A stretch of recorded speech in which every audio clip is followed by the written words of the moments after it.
Hi, I'm Scott Engel, Managing Director of RotoExperts.com. Joined here today by RotoExperts.com Associate Editor Bill Root, Roto Root Fantasy Service. And today, latest in the series, talking about what to do at every slot in the first round. Today, we discussed the fifth pick. Now, we discussed 1 through 4. That's easy. But now, fifth gets a little dicey, and I think it depends on your scoring system. I think if you're in a non PPR league, it becomes much easier to take Frank Gore. But if it's a PPR league though, you really have the challenge of deciding what should I do, Frank Gore or Andre Johnson. Well, in my opinion here, like you said, I think you laid it out perfectly in terms of it's a non-PPR to take Frank Gore. And personal opinion, though, is I'm scared of Frank Gore a little bit. And I'll tell you why. I'm worried about that offense. It's been in transition for many years now. They want to go back to more of this running style now. The question is, will it work? I'm worried about the weapons around Gore. Are they going to shine? Will Crabtree really develop? I think there's some risk with him.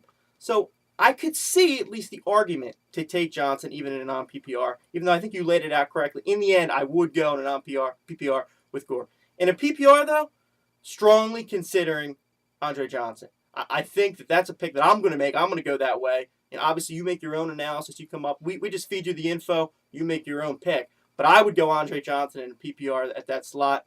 If you're going to go running back, though, and there's just another guy on the board that you might take, I think it's going to be Michael Turner. I like what Turner can do this year. I think he's going to be a workhorse. He's healthy. That offense is developing. So I think he's just another guy to consider.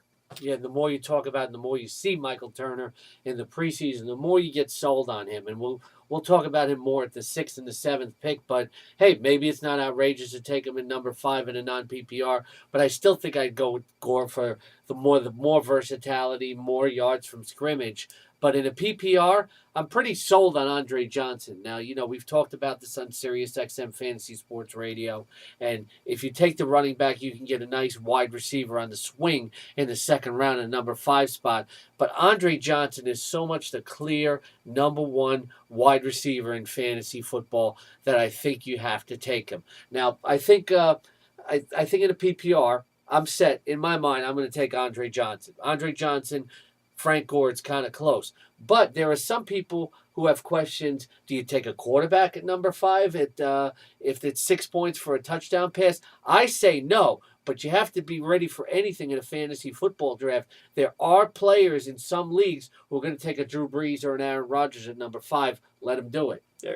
There is no way, though, I take a quarterback at that slot unless it's either a 2-quarterback league or heavy scoring for quarterbacks. That's just not a strategy I think is going to work. You can get a guy like Flacco real late in drafts this year. You can get a ton of guys that have better value picks at the quarterback role. I will not waste a high pick like that when you look at the drop off there in the first round and whether you're going to get running back in the second round. There's such a drop off to me. If you can get one of these stud running backs or an Andre Johnson, I think that's where you got to go. And you never know what's going to happen in a fantasy draft. You never know who's going to fall to you. Somebody might get cute and take a running back a quarterback in the top 4, or might actually take Andre Johnson in the top 4. So you could be sitting at 5, and you never know. Ray Rice might slip to you. Maurice Jones-Drew. Stranger things have happened, Bill. No, that's true. You got to be ready for anything at your fantasy drafts, and that happens all the time. I've been at drafts in multiple years where I'm like, did that really just happen? And I pounced on the guy that I always wanted and didn't think I would get. So you're exactly right. You got to be flexible and be ready for anything. Hey, but I think it was a year or 2 ago, I got Adrian Peterson at number 4, so anything can happen. Scott Engel, Managing Director of RotoExperts.com, along with Roto Root, Bill Root, Roto Root Fantasy Service. Check him out every week with new kids on the diamond for fantasy baseball and also for fantasy football. Roots Rants is now covering football. For more videos like this that go even more in depth, make sure to register for the RotoExperts.com exclusive Edge fantasy football package. I'm Scott Engel for Bill Root. Thanks for joining us, and next time we'll be talking Pick 6.